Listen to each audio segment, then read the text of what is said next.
വഖഫായി register ചെയ്ത സംരക്ഷിത സ്മാരകങ്ങളുടെ നിയന്ത്രണം വേണമെന്ന ആവശ്യവുമായി ആർക്കിയോളജിക്കൽ സർവേ ഓഫ് ഇന്ത്യ 250 സംരക്ഷിത സ്മാരകങ്ങൾ വഖഫ് സ്വത്തുക്കളായി രജിസ്റ്റർ ചെയ്തിട്ടുണ്ടെന്നാണ് അവകാശവാദം. പട്ടികയുമായി സംയുക്ത പാർലമെന്ററി സമിതിയെ സമീപിക്കാനൊരുങ്ങുകയാണ് ആർക്കിയോളജിക്കൽ സർവേ.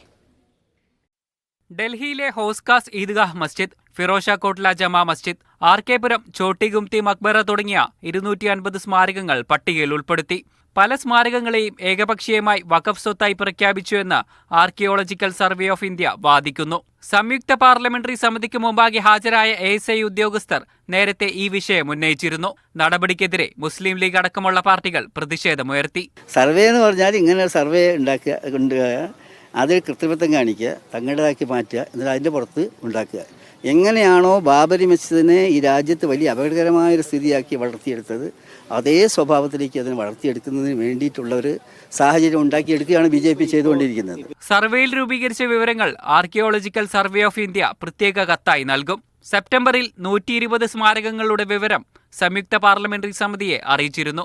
ഇതിനുശേഷം നടന്ന വിശദമായ സർവേയിലാണ് 250 എണ്ണം വർദ്ധിപ്പിച്ചത്. മീഡിയ 1, ഡൽഹി.